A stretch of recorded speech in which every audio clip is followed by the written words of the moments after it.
Assalamualaikum warahmatullahi wabarakatuh. Anak-anakku semuanya, selamat berjumpa lagi dalam pelajaran sejarah Indonesia. Kali ini kita menginjak ke pertemuan yang kedua.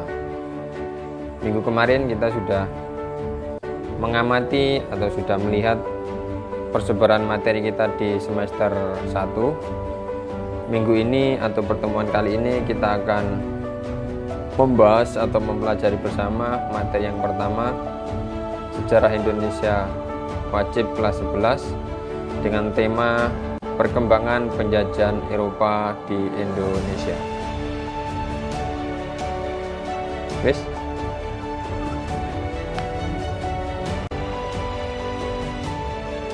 Kompetensi dasar yang akan kita capai pada pertemuan kali ini adalah yang pertama, menganalisis proses masuk dan perkembangan penjajahan bangsa Eropa, di antaranya bangsa Portugis, Spanyol, Belanda, Inggris ke Indonesia.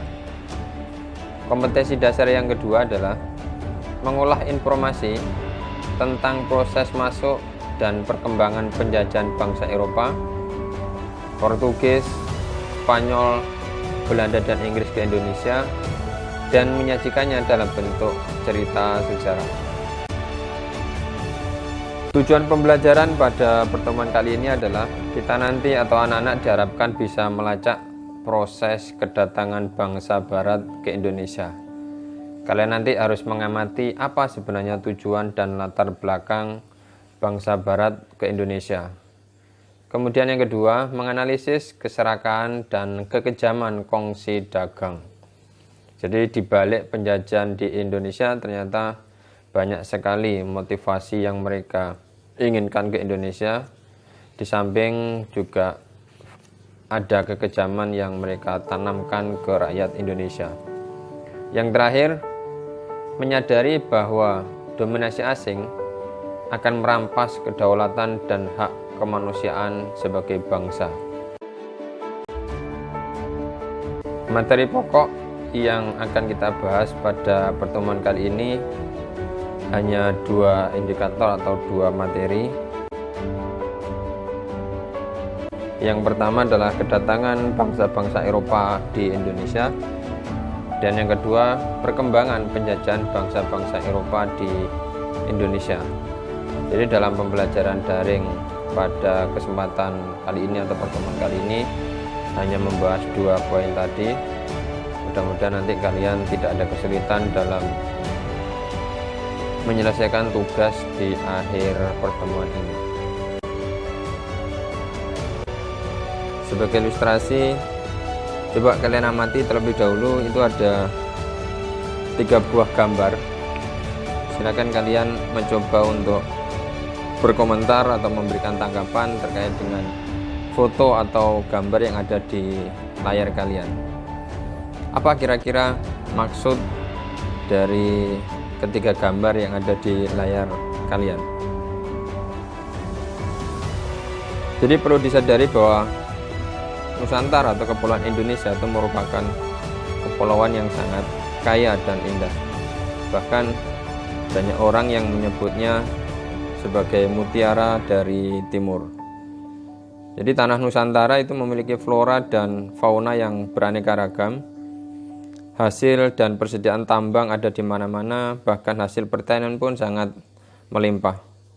Begitu juga hasil perkebunan seperti rempah-rempah dan barang komoditi lain yang menggugah selera, terutama bangsa asing untuk datang ke Indonesia. Nah, dari ketiga gambar yang ada di depan, itu menunjukkan bahwa Indonesia itu sangat indah. Bahkan menjadi daya tarik wisatawan maupun penjajah untuk berkunjung ke Indonesia. Kalau kalian ada di Banyuwangi atau mungkin kalian ada yang berasal dari Pesanggaran, itu ada foto yang ada di tengah, itu merupakan gambaran bahwa ternyata daerah Tumpang Pitu itu mempunyai kandungan emas yang luar biasa. Jadi salah satu motivasi atau kedatangan bangsa-bangsa Barat ke Indonesia itu di samping gold, glory, dan gospel. Kalau yang tengah itu bagian dari kekayaan alam Indonesia. Coba kalian ingat kembali bahwa kedatangan bangsa-bangsa barat ke Indonesia itu ada istilah yang pertama kemarin apa? Ya, kolonialisme dan imperialisme. Jadi upaya bangsa-bangsa barat untuk mengeruk atau mengeksploitasi kekayaan alam Indonesia menjadi milik bangsa asing. Nah, itulah upaya bangsa-bangsa barat untuk mengambil alih kekayaan bangsa kita. Nah, sungguh kita harus bersyukur bahwa ternyata Tuhan telah menganugerahkan bumi kita, Nusantara ini, kekayaan yang luar biasa untuk anak cucu kita. Oleh karenanya, jadi sudah sepantasnya kita bersyukur atas nikmatnya dengan cara kita yang berbeda-beda. Kekayaan dan keindahan tanah Nusantara kita yang menarik dan menggiurkan bangsa-bangsa lain untuk datang ke Indonesia. Tetapi dalam perjalanan sejarah Indonesia, kedatangan bangsa-bangsa asing terutama Eropa di Nusantara yang dimulai sejak abad ke-16 itu membawa sebuah perubahan besar dengan terjadinya suatu masa penjajahan bangsa-bangsa barat. Nah, oleh karena itu, lewat pembelajaran kita pada pertemuan kali ini, kita akan mengamati bagaimana proses datangnya bangsa barat ke Indonesia, kemudian apa tujuan mereka ke sini, dan bagaimana dampak terhadap kehidupan masyarakat Indonesia. Wis. Fokus. Oke anak-anakku, kita langsung ke materi utama. Jadi tadi kita sudah melihat ilustrasi terkait dengan kedatangan bangsa-bangsa barat ke Indonesia. Kita sekarang akan lebih membahas lebih dalam lagi motivasi kedatangan penjajah ke Indonesia. Jadi kebanyakan alasan kedatangan bangsa-bangsa Eropa di Indonesia itu tidak terlepas dari berlangsungnya periode Renaissance. Jadi periode Renaissance itu apa? Nanti kalian akan bahas di akhir pertemuan, sehingga kalian akan lebih paham pengertian latar belakang dan siapa tokoh di balik periode Renaissance. Tetapi kita perlu ketahui bahwa motivasi kedatangan penjajah ke Indonesia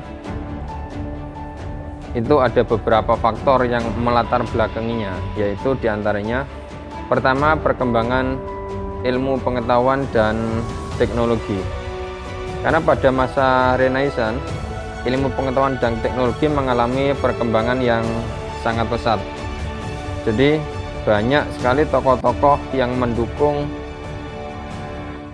teori ini. Salah satunya adalah Nicolaus Copernicus yang merupakan pakar matematika dan astronomi. Kemudian ada lagi Galileo Galilei yang merupakan tokoh yang mendukung teori heliocentris yang dikemukakan oleh Nicolaus Copernicus. Karena menurut Galileo Galilei, bumi itu berbentuk bulat dan dalam pergerakannya bumi mengelilingi matahari. Nah, yang terakhir, tokoh yang tidak kalah pentingnya yaitu Sir Isaac Newton yang menyatakan bahwa bintang, planet, dan benda-benda antariksa itu bergerak dengan ketepatan yang dapat diramalkan oleh gerak jam. Oleh karena itu, pikiran manusia merangkumnya menjadi beberapa persamaan sederhana. Nah, kemajuan-kemajuan teknologi tadi, baik dalam bidang perkapalan dan astronomi, yang mendorong era penjelajahan samudra pada waktu itu. Kemudian faktor selanjutnya yaitu pencarian rempah-rempah yang merupakan komoditas perdagangan yang menjadi primadona di Eropa. Kalian mungkin pernah mendengar istilah the Spice Island yang merupakan komoditi utama di Indonesia, dan bagaimana cara untuk mengawetkan makanan terutama daging dan lain sebagainya itu menjadi daya tarik bangsa-bangsa barat. Kemudian jatuhnya Konstantinopel ke tangan Turki Utsmani.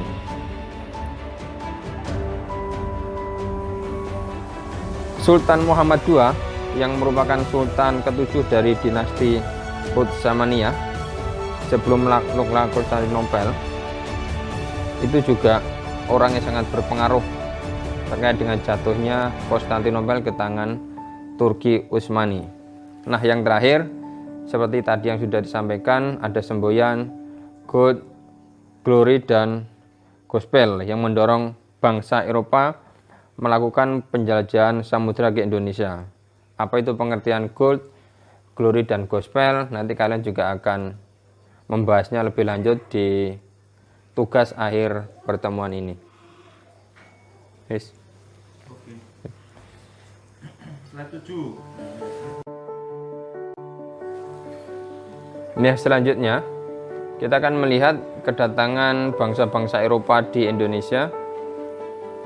Jadi ada bangsa Portugis, bangsa Spanyol, bangsa Inggris, dan terakhir bangsa Belanda yang merupakan penjajah-penjajah di Indonesia yang merupakan kekuatan luar biasa ketika menaklukkan Indonesia di era penjajahan. Yang pertama adalah bangsa Portugis, merupakan bangsa Eropa pertama yang melakukan penjelajahan samudra.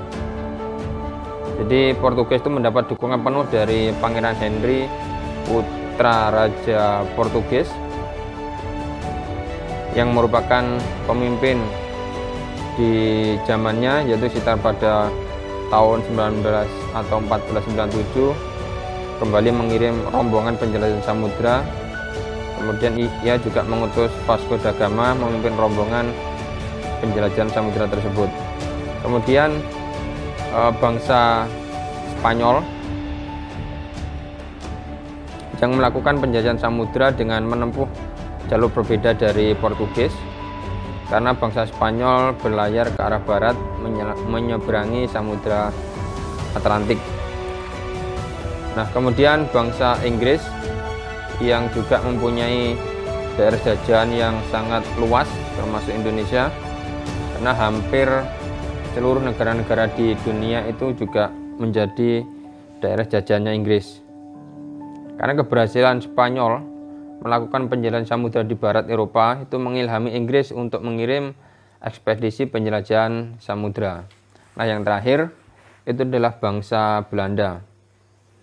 Karena keberhasilan bangsa Spanyol dan Portugis dalam melakukan penjelajahan samudra itu mendorong bangsa Belanda turut dalam kegiatan penjelajahan.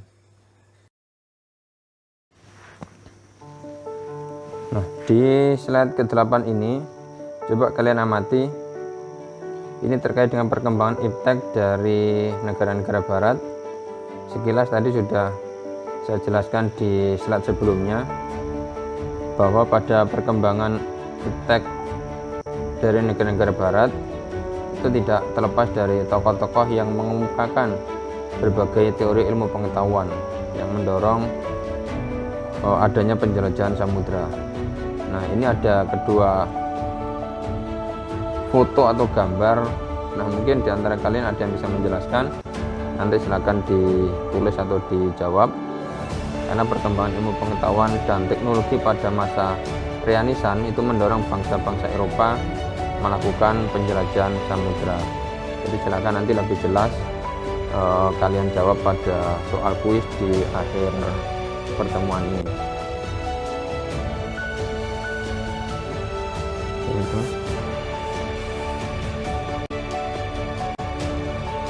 Nah, ini merupakan gambar atau contoh rempah-rempah yang menjadi tujuan utama atau incaran bangsa-bangsa barat ketika melakukan penjajahan di Indonesia. Karena rempah-rempah itu merupakan komoditi utama perdagangan di Eropa pada waktu itu. Jadi manfaatnya juga sangat banyak. Di samping sebagai pengawet makanan dan pengawet tubuh, itu juga bisa menghilangkan rasa asin pada daging setelah proses pengawetan, dan ini menjadi tujuan atau incaran bangsa-bangsa barat karena di sana mereka tidak menemukan barang-barang seperti ini. Ini hanya ada di wilayah timur, khususnya di Indonesia. Maka berbanggalah kalian sebagai warga negara Indonesia karena bisa melihat secara langsung, bahkan memiliki rempah-rempah yang menjadi incaran atau primadona bangsa-bangsa asing. Oke, siap.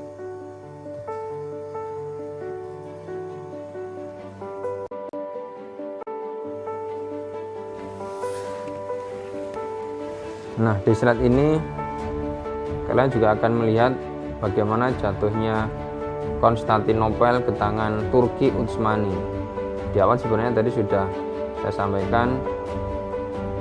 Kalian coba melihat bukti pertama terkait dengan jatuhnya Konstantinopel ke tangan Turki Utsmani, yaitu pada tahun 1453 Sultan Mahmud II dari Kesultanan Turki Utsmani berhasil menguasai Konstantinopel. Bukti yang kedua, jatuhnya Konstantinopel ke tangan Turki Utsmani menyebabkan kegiatan perdagangan rempah-rempah menjadi terhenti. Nah, bukti yang ketiga, bangsa Turki menutup bandar Konstantinopel yang menyebabkan terputusnya hubungan perdagangan jalur darat antara Eropa dan wilayah Asia. Nah, bukti keempat, terputusnya hubungan dagang antara bangsa Eropa dan Asia, dan ini menyebabkan harga rempah-rempah menjadi sangat mahal. Nah, bukti yang terakhir, jadi bangsa Eropa berusaha mencari jalur perdagangan baru dan melakukan penjelajahan ke dunia timur untuk menemukan daerah penghasil rempah-rempah yang baru. Oke, siap.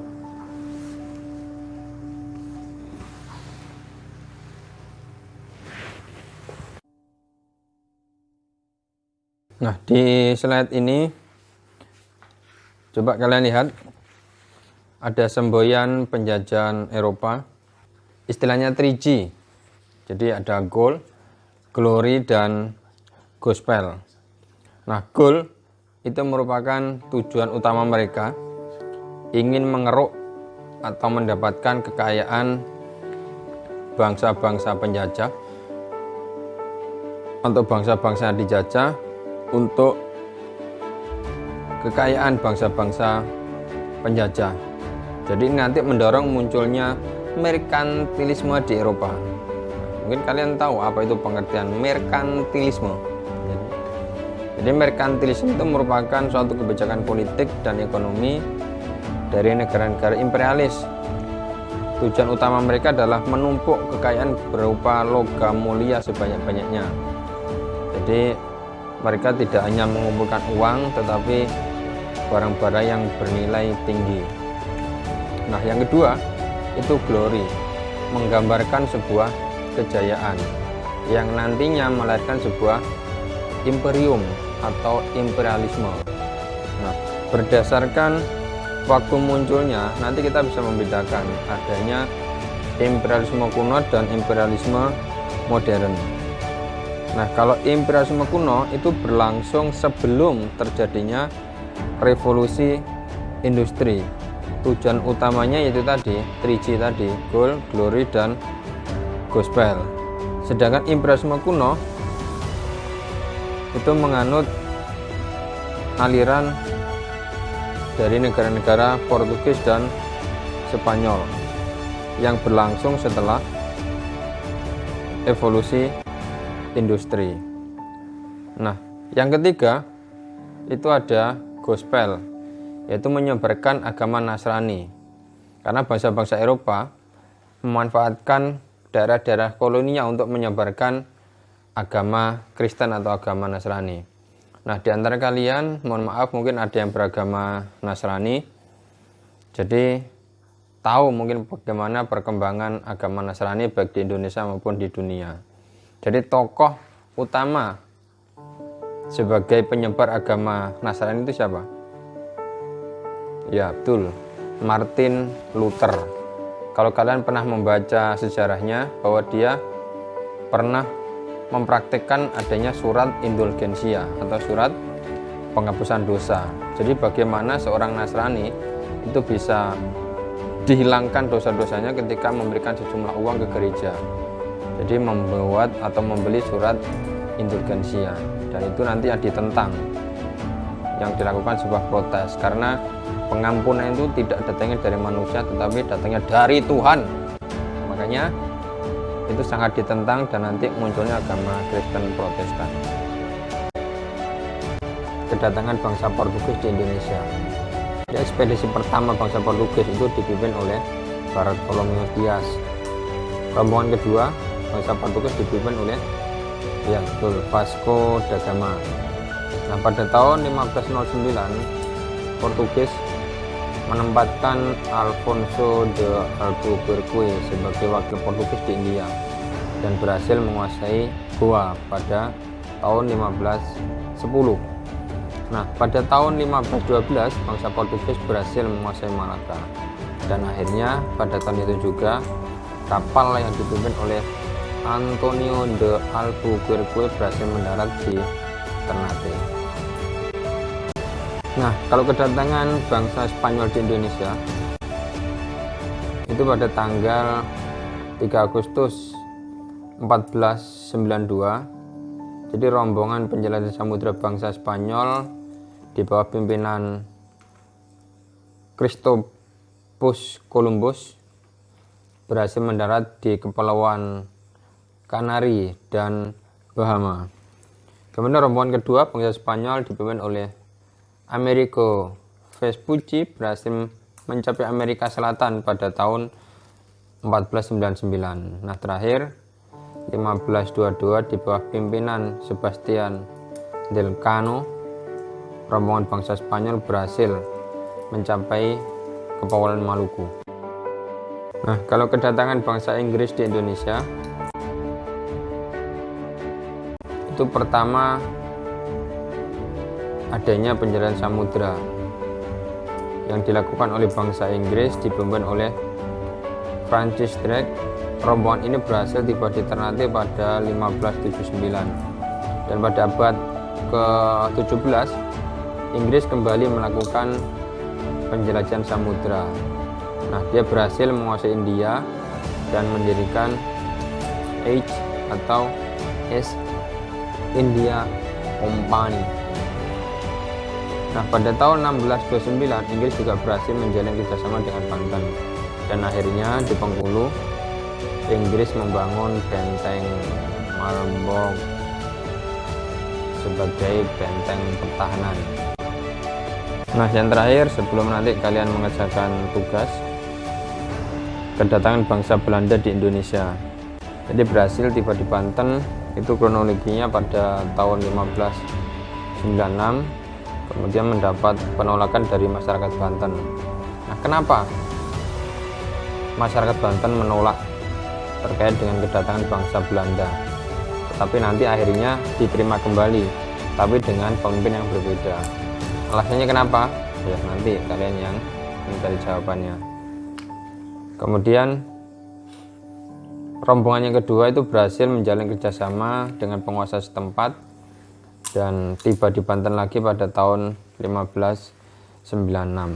Nah, ini merupakan akhir materi dari pertemuan kita kali ini. Sebelum nanti kalian lanjut ke sesi tugas, jadi harapan saya mudah-mudahan kalian tidak ada kesulitan dalam menikmati atau menyimak materi pada pertemuan kali ini. Nah, selanjutnya silakan dilihat di slide yang terakhir, yaitu tentang tugas yang pertama. Jadi nanti coba kalian lihat atau kalian cari jawabannya. Jatuhnya Konstantinopel ke Turki Utsmani. Nah, sebagai evaluasi kita pada pertemuan kali ini atau tugas yang pertama dari materi sejarah Indonesia,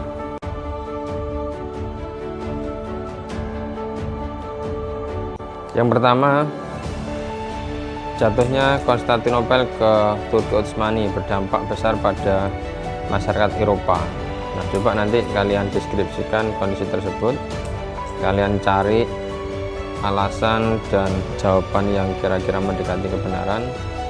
Kemudian yang kedua, kedatangan bangsa Portugis di Ternate itu mendapat sambutan yang baik dari penguasa Ternate.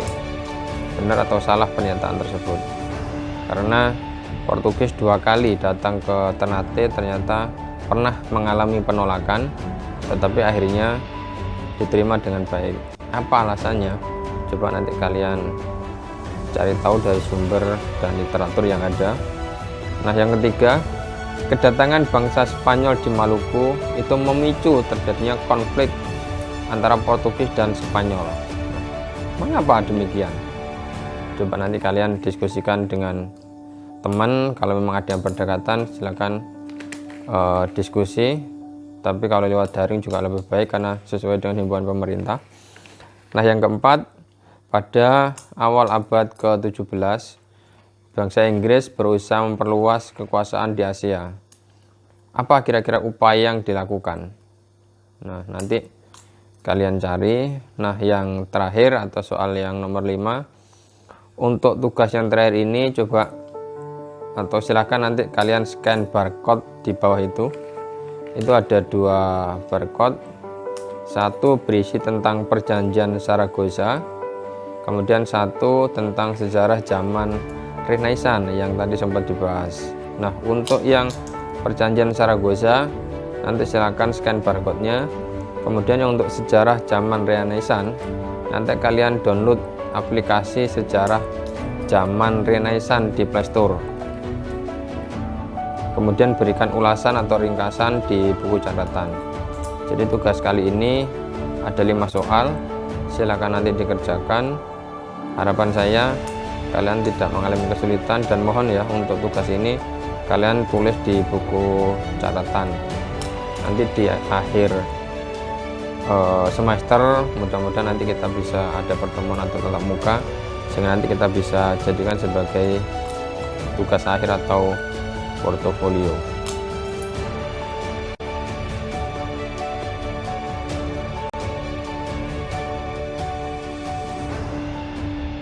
Terima kasih anak-anakku telah mengikuti sesi presentasi dari saya terkait dengan materi yang pertama. Silakan nanti kalian lanjut mengerjakan tugas. Harapannya maksimal nanti malam kalian bisa menyelesaikan tugas. Kalau memang ada kesulitan silakan komunikasi. Saya tunggu tugas-tugas dari kalian. Kalau memang ada kesulitan nanti silakan chat WA saya atau silakan nanti gabung di aplikasi psikologinya. Jadi kita berinteraksi. Saya juga ingin kalian berpendapat di sana sebagai bentuk penilaian keterampilan. Ya, selamat mengerjakan, semoga lancar. Terima kasih. Assalamualaikum warahmatullahi wabarakatuh.